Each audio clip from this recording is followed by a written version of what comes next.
Dès les premiers épisodes de Dexter, nous faisons la connaissance de l'un des antagonistes les plus emblématiques et les plus glaçants de toute la série, le tueur du camion frigorifique, connu sous le nom de Rudy Cooper, ou de son véritable nom, Brian Moser. Ce personnage marque profondément les débuts de l'histoire, non seulement par la froideur de ses crimes, mais aussi par la relation intime et dérangeante qu'il entretient avec Dexter lui-même. Ce qui frappe d'abord chez Rudy, c'est sa méthodologie méticuleuse. Rien n'est laissé au hasard. Chaque meurtre est une opération chirurgicale, planifiée avec une précision presque scientifique. Il démonte littéralement ses victimes morceau par morceau, puis expose les corps dans des lieux publics, soigneusement disposés et conservés dans la glace.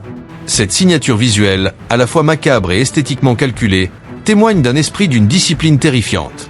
Ce n'est pas un tueur impulsif, c'est un artisan du crime, un homme qui recherche le contrôle absolu sur chaque détail. Mais ce qui rend Rudy encore plus inquiétant, c'est la révélation progressive de son lien personnel avec Dexter. Ce n'est pas un simple meurtrier, c'est le frère biologique de Dexter, séparé de lui dans l'enfance après un traumatisme commun. Cette découverte bouleverse toute la dynamique de la série. Elle ne transforme pas seulement Rudy en ennemi redoutable, elle en fait un miroir vivant du héros. À travers Brian, Dexter est obligé de confronter ses propres ténèbres, de revisiter son passé et de s'interroger sur la véritable origine de sa pulsion meurtrière. Rudy ne tue pas par plaisir aveugle. Il agit selon une logique intime et symbolique. Il recrée, de manière tordue, les scènes de mort et de sang qui ont marqué leur enfance. Chaque crime est un message adressé à Dexter, une invitation à accepter sa nature véritable. Là où Dexter lutte pour canaliser ses instincts à travers un code moral imposé par Harry, Rudy veut au contraire le libérer de toute contrainte. C'est ce contraste, deux frères, deux monstres, mais deux philosophies opposées qui donne toute sa puissance dramatique à cette saison. Ce personnage fonctionne comme un test psychologique pour Dexter. Chaque indice, chaque scène de crime est un défi lancé. Jusqu'où es-tu prêt à aller ? Peux-tu vraiment prétendre être différent de moi ? Le spectateur assiste alors à un duel aussi mental qu'émotionnel, où la frontière entre le chasseur et la proie devient de plus en plus floue. Rudy pousse Dexter à s'observer lui-même, à remettre en question son propre code et à affronter la réalité de sa nature. Sur le plan narratif, le tueur du camion frigorifique symbolise la première grande introspection de la série. C'est à travers lui que Dexter cesse d'être une simple histoire de tueur en série pour devenir une étude de la dualité humaine. Rudy est la preuve que le mal peut être rationnel, organisé et même affectueux. Sa relation fraternelle avec Dexter rend ses crimes encore plus déstabilisants. Il ne veut pas seulement tuer, il veut rétablir un lien, une compréhension mutuelle dans la folie. Et puis, au-delà du sang et de la glace, Rudy représente une question centrale. Sommes-nous nés avec nos ténèbres, ou les acquérons-nous à travers nos expériences ? Sa présence relie la génétique, le traumatisme et la psychologie criminelle dans une même équation. Ce n'est pas seulement un tueur, c'est un expérimentateur de l'esprit humain, et le premier à forcer Dexter à se regarder dans le miroir. Alors, spectateur, imagine un instant. Que ferais-tu si la seule personne capable de te comprendre vraiment était aussi la plus dangereuse pour toi ? C'est cette tension intime et glaciale qui fait de Rudy Cooper, alias Brian Moser, l'un des antagonistes les plus inoubliables de toute la série Dexter. Chaque scène avec lui est un rappel que derrière la glace se cache toujours le feu, celui du sang, du passé et de la famille. Après le tueur du camion frigorifique, nous plongeons dans une autre forme de danger, plus subtile, plus insidieuse, celle de Lila West. Contrairement au tueur méthodique et sanglant auquel Dexter a été confronté jusque-là, Lila ne manie pas le couteau. Son arme, c'est la psychologie. Elle ne cherche pas seulement à détruire physiquement, elle vise à déséquilibrer, séduire et contrôler. Lila West est l'un des personnages les plus complexes et les plus déstabilisants de la série. Elle apparaît au moment où Dexter traverse une période de fragilité intérieure. Il tente de se comprendre, de redéfinir son code moral et d'accepter l'idée qu'il puisse vivre sans tuer. Et c'est précisément dans cette brèche que Lila s'infiltre. Elle se présente comme artiste et thérapeute, mais sous cette façade bohème se cache une femme profondément narcissique, manipulatrice et dangereusement intuitive. Dès leur première rencontre, Lila exerce une influence presque hypnotique sur Dexter. Elle semble le comprendre mieux que quiconque. Elle perçoit son besoin de contrôle, son vide émotionnel, sa difficulté à ressentir comme les autres. Et elle s'en sert. Avec son charme magnétique, elle pousse Dexter à remettre en question tout ce qu'il croit être juste. Ce n'est pas une menace frontale, mais une infiltration progressive de l'esprit, un jeu de séduction et de domination. Ce qui rend Lila si inquiétante, c'est sa capacité à fusionner l'amour et la destruction.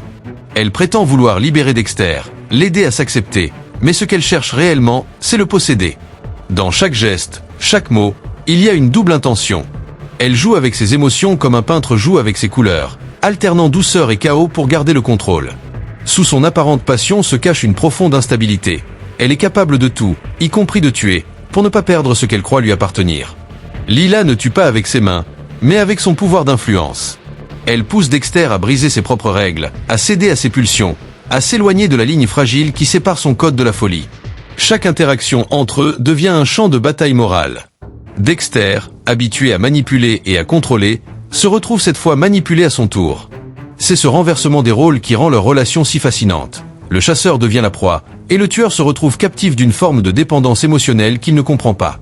Sur le plan narratif, Leela est un miroir inversé de Dexter. Elle partage certaines de ses ténèbres, son besoin de domination, son incapacité à ressentir pleinement l'empathie. Mais là où Dexter a un code, une structure morale imposée par Harry, Leela n'a aucune limite. Elle représente ce que Dexter pourrait devenir s'il laissait tomber toute barrière éthique. Elle est le chaos déguisé en liberté, le désordre émotionnel présenté comme amour. La série exploite magistralement cette tension. Chaque scène avec Leela est imprévisible. Un instant de tendresse peut se transformer en manipulation ou en menace. Le spectateur, tout comme Dexter, ne sait jamais s'il doit la craindre ou la plaindre. C'est cette ambiguïté qui rend son personnage si efficace. Leela n'a pas besoin d'être un tueur en série pour incarner le mal. Elle démontre que le contrôle émotionnel peut être une arme aussi destructrice que n'importe quelle lame. Son influence atteint un point critique lorsqu'elle devient une menace directe non seulement pour Dexter, mais aussi pour ceux qu'il aime. Sa jalousie et son obsession la conduisent à franchir la ligne rouge, transformant le drame psychologique en véritable guerre personnelle. À travers elle, la série explore la toxicité des relations fondées sur la domination, la dépendance et la manipulation émotionnelle. Leela West est donc bien plus qu'une simple antagoniste. Elle est le test moral de Dexter, celle qui l'oblige à choisir entre ses pulsions et son humanité. Et toi, spectateur, comment réagirais-tu si quelqu'un comprenait si bien tes faiblesses qu'il pouvait les retourner contre toi? C'est cette peur intime, invisible et lente, qui fait de Leela West l'une des ennemies les plus dérangeantes et mémorables de Dexter. Parmi tous les antagonistes que Dexter rencontre, Miguel Prado occupe une place à part. Ce n'est pas un criminel de bas étage, ni un tueur caché derrière l'anonymat. C'est un homme respecté, charismatique, un procureur du district. Un représentant de la loi, symbole de justice et d'ordre. Et pourtant, derrière cette image publique irréprochable se cache une ambition sombre, une soif de pouvoir et de contrôle qui font de lui un des ennemis les plus dangereux de la série. Lorsque Miguel apparaît pour la première fois, il se présente comme un allié inattendu. Il partage avec Dexter une frustration profonde, voir des criminels échapper à la justice à cause du système. Cette frustration crée un lien. Miguel comprend l'efficacité de Dexter, et Dexter voit en lui quelqu'un capable de légitimer ses actions. Ensemble, ils forment un duo apparemment parfait, le stratège de l'ombre et le représentant de la loi. Mais derrière cette alliance se cache un piège.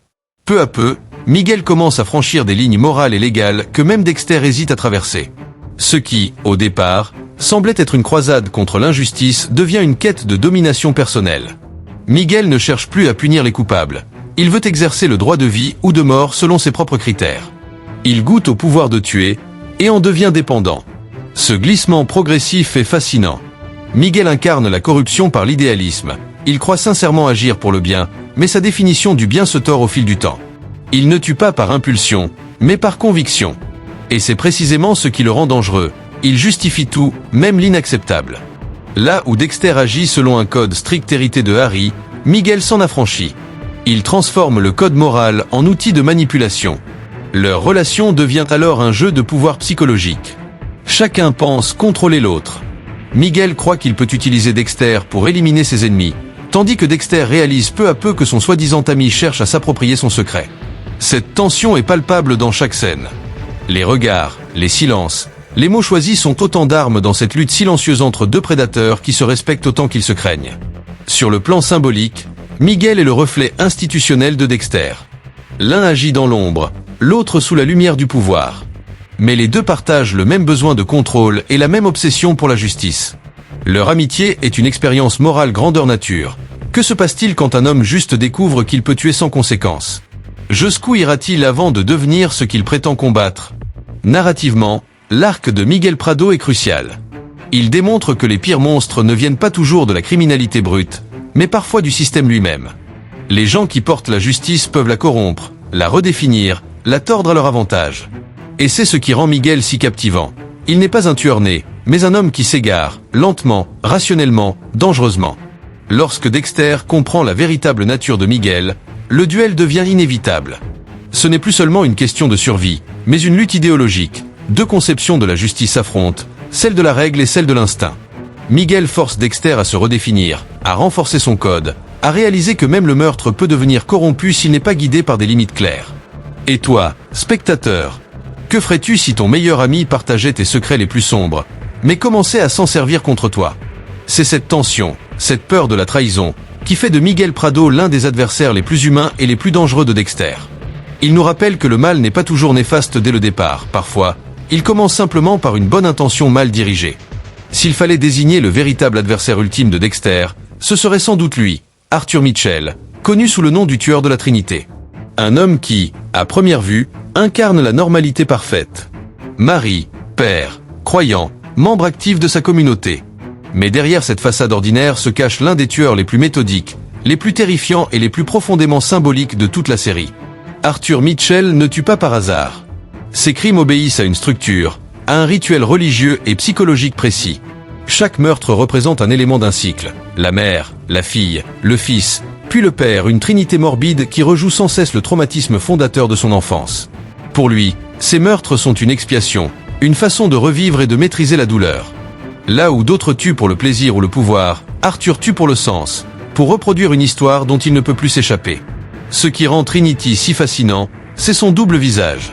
Aux yeux du monde, il est un homme pieux, un bénévole modèle, un père attentionné. Mais à l'intérieur de sa maison, il règne par la peur et la manipulation. Il incarne la dualité absolue entre la façade sociale et la monstruosité intime, le thème central de Dexter lui-même. Et c'est cette ressemblance troublante qui attire Dexter vers lui. Quand Dexter rencontre Arthur, il ne voit pas un monstre. Il voit un modèle, un homme capable de concilier une vie de famille normale et une existence secrète de tueur. Pour la première fois, Dexter croit qu'il peut apprendre à équilibrer ces deux mondes. Mais plus il découvre Arthur, plus il réalise que cet équilibre est une illusion. Sous la surface, la famille Mitchell est détruite par la terreur, la culpabilité et le mensonge. Arthur n'a pas trouvé la paix, il a simplement appris à la simuler. Cette révélation fait de lui un miroir brisé dans lequel Dexter voit son propre avenir possible. Trinity n'est pas seulement un ennemi, il est l'avertissement vivant de ce que devient un tueur quand il croit pouvoir tout contrôler. Arthur est le futur que Dexter redoute, un homme prisonnier de son rituel, de sa douleur et de ses illusions morales. Sa vie entière n'est qu'un cycle d'autodestruction soigneusement déguisé en dévotion. Sur le plan psychologique, Arthur Mitchell représente la dégénérescence de la rationalisation. Chaque meurtre est justifié, chaque acte a sa raison. Mais derrière cette logique apparente se cache un chaos total. Il incarne le besoin humain de donner un sens à la souffrance, même quand ce sens mène à la folie. C'est ce qui rend son personnage si réaliste. Il n'est pas fou dans le sens classique, il est cohérent dans sa folie. La confrontation entre Dexter et Trinity est plus qu'un simple duel de tueurs. C'est une collision de philosophie. L'un tue selon un code, pour maintenir un équilibre intérieur. L'autre tue pour apaiser une douleur qui ne s'éteindra jamais. Ce contraste donne lieu à l'un des affrontements les plus puissants de toute la série, non seulement sur le plan moral, mais aussi émotionnel. Et puis, vient la tragédie. Arthur, dans un dernier acte d'ironie cruelle, réussit à atteindre Dexter là où il est le plus vulnérable, sa famille. Le meurtre de Rita, scène finale de la saison, n'est pas seulement un choc narratif. C'est une punition symbolique. Trinity prouve à Dexter qu'on ne peut pas vivre dans deux mondes à la fois, que la façade du bonheur finit toujours par se fissurer. Ce moment transforme à jamais la trajectoire du personnage. Arthur Mitchell n'est donc pas seulement un tueur emblématique. Il est le point de rupture du mythe de Dexter. Le rappel brutal que la monstruosité, aussi bien cachée soit-elle, finit toujours par détruire tout ce qui l'entoure. Et c'est peut-être pour cela que, des années après, le nom de Trinity reste gravé dans la mémoire des spectateurs. Parce qu'il ne représente pas le mal absolu, mais le miroir du mal ordinaire. S'il fallait désigner le véritable adversaire ultime de Dexter, ce serait sans doute lui, Arthur Mitchell, connu sous le nom du tueur de la Trinité. Un homme qui, à première vue, incarne la normalité parfaite. Mari, père, croyant, membre actif de sa communauté. Mais derrière cette façade ordinaire se cache l'un des tueurs les plus méthodiques, les plus terrifiants et les plus profondément symboliques de toute la série. Arthur Mitchell ne tue pas par hasard. Ses crimes obéissent à une structure, à un rituel religieux et psychologique précis. Chaque meurtre représente un élément d'un cycle. La mère, la fille, le fils, puis le père, une trinité morbide qui rejoue sans cesse le traumatisme fondateur de son enfance. Pour lui, ces meurtres sont une expiation, une façon de revivre et de maîtriser la douleur. Là où d'autres tuent pour le plaisir ou le pouvoir, Arthur tue pour le sens, pour reproduire une histoire dont il ne peut plus s'échapper. Ce qui rend Trinity si fascinant, c'est son double visage. Aux yeux du monde, il est un homme pieux, un bénévole modèle, un père attentionné. Mais à l'intérieur de sa maison, il règne par la peur et la manipulation. Il incarne la dualité absolue entre la façade sociale et la monstruosité intime, le thème central de Dexter lui-même. Et c'est cette ressemblance troublante qui attire Dexter vers lui. Quand Dexter rencontre Arthur, il ne voit pas un monstre. Il voit un modèle, un homme capable de concilier une vie de famille normale et une existence secrète de tueur. Pour la première fois, Dexter croit qu'il peut apprendre à équilibrer ces deux mondes. Mais plus il découvre Arthur, plus il réalise que cet équilibre est une illusion. Sous la surface, la famille Mitchell est détruite par la terreur, la culpabilité et le mensonge.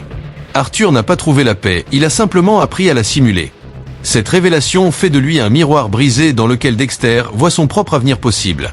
Trinity n'est pas seulement un ennemi, il est l'avertissement vivant de ce que devient un tueur quand il croit pouvoir tout contrôler. Arthur est le futur que Dexter redoute, un homme prisonnier de son rituel, de sa douleur et de ses illusions morales. Sa vie entière n'est qu'un cycle d'autodestruction soigneusement déguisé en dévotion. Sur le plan psychologique, Arthur Mitchell représente la dégénérescence de la rationalisation. Chaque meurtre est justifié, chaque acte a sa raison. Mais derrière cette logique apparente se cache un chaos total. Il incarne le besoin humain de donner un sens à la souffrance, même quand ce sens mène à la folie. C'est ce qui rend son personnage si réaliste. Il n'est pas fou dans le sens classique, il est cohérent dans sa folie. La confrontation entre Dexter et Trinity est plus qu'un simple duel de tueurs. C'est une collision de philosophie. L'un tue selon un code, pour maintenir un équilibre intérieur. L'autre tue pour apaiser une douleur qui ne s'éteindra jamais. Ce contraste donne lieu à l'un des affrontements les plus puissants de toute la série, non seulement sur le plan moral, mais aussi émotionnel. Et puis, vient la tragédie. Arthur, dans un dernier acte d'ironie cruelle, réussit à atteindre Dexter là où il est le plus vulnérable, sa famille. Le meurtre de Rita, scène finale de la saison, n'est pas seulement un choc narratif. C'est une punition symbolique. Trinity prouve à Dexter qu'on ne peut pas vivre dans deux mondes à la fois, que la façade du bonheur finit toujours par se fissurer. Ce moment transforme à jamais la trajectoire du personnage. Arthur Mitchell n'est donc pas seulement un tueur emblématique. Il est le point de rupture du mythe de Dexter. Le rappel brutal que la monstruosité, aussi bien cachée soit-elle, finit toujours par détruire tout ce qui l'entoure. Et c'est peut-être pour cela que, des années après, le nom de Trinity reste gravé dans la mémoire des spectateurs. Parce qu'il ne représente pas le mal absolu, mais le miroir du mal ordinaire. Avec Travis Marshall, Dexter aborde une dimension nouvelle du mal, celle du fanatisme et de la foi dévoyée. Après les tueurs rationnels, manipulateurs ou calculateurs, voici un homme guidé par la conviction absolue qu'il accomplit la volonté divine. Et c'est précisément cette certitude, cette absence totale de doute, qui le rend si dangereux. Travis Marshall se présente d'abord comme un homme doux, pieux, presque naïf. Il semble suivre les ordres d'un mentor charismatique, le professeur James Gellar, un théologien obsédé par l'apocalypse et la punition des pécheurs. Mais la vérité, terrifiante, finit par éclater. Gellar est mort depuis longtemps, et Travis agit seul. Son esprit a créé cette figure d'autorité pour justifier ses crimes. Ce que nous voyons, ce n'est pas un duo de tueurs, c'est une seule psyché divisée en deux. Cette révélation transforme complètement notre perception du personnage. Travis n'est pas un disciple, il est un démon convaincu d'être le messager de Dieu.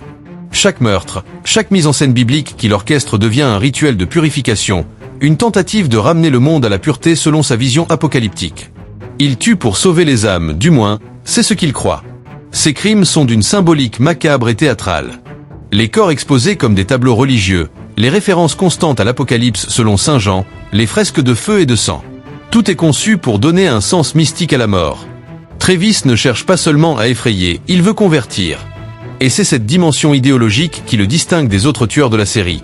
Il ne tue pas pour lui, mais pour une cause supérieure. Pour Dexter, Travis représente un défi moral inédit. Jusqu'ici, il affrontait des tueurs rationnels, des criminels qu'il pouvait comprendre. Mais comment raisonner quelqu'un qui croit parler au nom de Dieu ? Comment appliquer un code face à un homme qui ne reconnaît aucune autre loi que la sienne ? Dexter, symbole du contrôle et de la logique, se retrouve confronté à la folie mystique, une folie qui, paradoxalement, reflète sa propre obsession du code de Harry. Sur le plan psychologique, Travis incarne la dépersonnalisation du mal. Il ne se voit pas comme un meurtrier, mais comme un instrument. C'est ce qui rend ses crimes encore plus glaçants. Il efface sa responsabilité derrière la foi, déplaçant la culpabilité vers une autorité invisible. Il devient le visage moderne du fanatisme, celui qui ne doute jamais, qui détruit au nom d'un idéal. Dexter, en le poursuivant, se confronte à une autre vérité. Le besoin humain de croire en quelque chose de plus grand que soi, même au prix de la raison. Travis est ce que Dexter aurait pu devenir s'il avait transformé son code en religion. Les deux hommes obéissent à une voix intérieure, à une règle supérieure. Mais là où Dexter garde la lucidité du choix, Travis s'abandonne à la folie du destin. La saison dans laquelle il apparaît prend alors des allures de bataille spirituelle. Ce n'est plus simplement une chasse aux tueurs, mais un combat idéologique. La raison contre la foi, le contrôle contre la soumission, la lucidité contre le fanatisme. Et au cœur de ce conflit, Dexter découvre sa propre humanité, celle qui doute, hésite et cherche encore une forme de sens. La fin de Travis Marshall est à la fois violente et symbolique. Quand Dexter l'élimine, ce n'est pas seulement pour mettre fin à ses crimes, mais pour empêcher que son message survive. Il tue non pas un homme, mais une idée, celle que le mal peut se justifier par la foi. C'est un acte de lucidité, presque de désespoir, le rappel que la morale, sans réflexion, devient une arme. Travis Marshall nous laisse une leçon sombre. Le mal le plus dangereux n'est pas celui qui sait qu'il est mal, mais celui qui croit sincèrement faire le bien. Avec Isaac Sirko, Dexter explore un type de mal radicalement différent, celui de la violence contenue, froide et élégante, portée par un homme qui n'est pas seulement un criminel, mais un seigneur du crime, un stratège. Interprété magistralement par Ray Stevenson, Isaac, surnommé Volk, le loup apporte à la série une profondeur inattendue. Il n'est pas un psychopathe classique. C'est un tueur discipliné, calculateur, guidé par un code de loyauté et d'honneur qui le distingue de presque tous les autres antagonistes de la saga. Isaac est membre éminent de la fraternité ukrainienne de la Koska Brotherhood, une organisation criminelle puissante et structurée opérant à Miami. Son entrée dans l'histoire n'est pas motivée par le pouvoir ou la vengeance aveugle, mais par l'amour. Lorsqu'il apprend la mort de son amant et subordonné, Victor Baskov, Isaac quitte Londres pour Miami. Sous prétexte de retrouver le meurtrier, il entreprend en réalité une quête de justice personnelle, presque romantique, où l'émotion et la logique se mêlent dangereusement. Cette dimension intime change tout. Isaac n'est pas qu'un monstre, c'est un homme blessé, un prédateur mu par la douleur. Ses actes de violence ne naissent pas de la folie, mais du chagrin. C'est ce contraste entre la brutalité de ses méthodes et la sincérité de son deuil qui le rend si fascinant. Il tue sans pitié, mais chaque meurtre est justifié, pensé, exécuté avec une précision quasi militaire. Aucune explosion de rage, aucun plaisir sadique, seulement une froide efficacité. Dès leur première confrontation, Dexter comprend qu'il a affaire à un adversaire hors norme. Isaac le traque non pas comme un tueur en série classique, mais comme un chasseur méthodique. Il observe, planifie, anticipe. Chacun de ses gestes semble calculer plusieurs coups à l'avance, comme sur un échiquier. Et pourtant, malgré cette intelligence redoutable, Isaac ne perd jamais son calme. C'est un ennemi dangereux, oui, mais aussi digne. Il tue, mais il ne ment pas. Il menace, mais jamais gratuitement. Son code personnel est implacable, presque noble dans sa logique criminelle. Ce qui rend la relation entre Dexter et Isaac si riche, c'est cette compréhension mutuelle. Deux hommes du même monde, opposés mais semblables. Tous deux vivent dans l'ombre, tous deux cachent leur vraie nature sous un masque de normalité. Mais là où Dexter agit pour canaliser sa pulsion, Isaac agit pour protéger ce qu'il aime. Leur duel devient alors un miroir moral. Que ferions-nous, nous aussi, si la personne que nous aimons le plus était brutalement arrachée à nous? Serions-nous capables de rester justes, ou céderions-nous à la vengeance comme lui? La tension entre eux repose sur le respect autant que sur la haine. Il y a des scènes d'une intensité rare où les deux hommes discutent sans armes, presque en philosophe du crime. Dexter voit en Isaac une forme de reflet, quelqu'un capable de tuer, mais avec un code. Et Isaac, à son tour, reconnaît en Dexter un esprit familier, un autre prédateur qui comprend la solitude du monstre. Leur rivalité se teinte d'une admiration tacite, rendant leur confrontation plus tragique que purement violente. Narrativement, Isaac Sirko sert un rôle essentiel. Il rappelle au spectateur que même dans un univers de tueurs, il existe des degrés de morale. Que le mal peut être intelligent, rationnel, et même empreint d'humanité. Isaac n'est pas un démon, c'est un homme qui a choisi de vivre dans la nuit, tout en gardant un cœur battant sous la surface. La fin de son arc est poignante. Quand il comprend que sa vengeance ne le ramènera pas vers Victor, Isaac accepte sa mort avec la dignité d'un guerrier. Son dernier échange avec Dexter est empreint d'une étrange paix. Deux hommes qui se comprennent enfin, unis par le même fardeau, celui d'aimer dans un monde où l'amour conduit à la destruction. Isaac Sirko reste l'un des antagonistes les plus humains et charismatiques de toute la série. Un loup, oui, mais un loup qui a su aimer. Et c'est sans doute ce qui le rend plus dangereux, plus tragique et plus mémorable que beaucoup d'autres tueurs. Dans la dernière saison de Dexter, le mal prend un nouveau visage. Celui d'un homme calme, séduisant, apparemment ordinaire, Oliver Saxon. Sous ses traits charmants et son apparente stabilité se cache pourtant un prédateur d'un autre genre. Un tueur méthodique, froid et intellectuellement redoutable que la presse surnommera bientôt le chirurgien du cerveau. Dès sa première apparition, Oliver intrigue. C'est un psychiatre charismatique, sûr de lui, parfaitement intégré dans la société. Il parle doucement, écoute attentivement, inspire confiance. Mais derrière cette façade polissée, tout est calculé. Son regard, ses gestes, ses mots, tout relève d'un contrôle clinique. C'est ce contraste entre l'apparence rassurante et la monstruosité cachée qui fait d'Oliver Saxon un antagoniste terrifiant. Son modus operandi est d'une précision glaciale. Il enlève ses victimes, les neutralise avec une technique chirurgicale impeccable, puis leur retire une partie du cerveau. Ce rituel macabre n'est pas seulement une signature, c'est une démonstration de pouvoir. Oliver veut prouver qu'il est supérieur, intellectuellement et émotionnellement, à tous ceux qui l'entourent. Il ne tue pas par impulsion, mais par nécessité intérieure. Chaque meurtre est une expérience, chaque corps une preuve de sa maîtrise. Pour Dexter, affronter Oliver Saxon, c'est affronter une version déformée de lui-même. Tous deux sont méthodiques, rationnels, guidés par un code personnel. Mais là où Dexter tue pour canaliser sa noirceur, Oliver tue pour nourrir son ego. Il incarne ce que Dexter pourrait devenir s'il abandonnait son humanité. C'est un miroir dangereux, un homme sans morale, sans remords, sans limite. Leur relation est marquée par une tension constante. Oliver ne cherche pas simplement à tuer Dexter. Il veut le détruire psychologiquement. Il s'attaque à ce qu'il aime, à ceux qu'il protège, à tout ce qui symbolise sa fragile humanité. Chaque rencontre entre eux devient un duel d'intelligence, un combat mental où chaque mot peut être une arme. Oliver observe, manipule, attend. Il ne précipite rien, car pour lui, la victoire est dans le contrôle. Ce qui rend ce personnage si fascinant, c'est sa normalité apparente. Il n'a pas de passé tragique, pas de justification morale ou religieuse. Il tue parce qu'il le peut, parce qu'il aime la sensation de puissance, le silence après le cri. C'est le mal pur, rationnel, détaché de toute émotion. Et c'est précisément cette absence d'excuses qui le rend si effrayant. Il ne cherche pas à convaincre, seulement à dominer. Pour Dexter, cette confrontation devient plus qu'une chasse.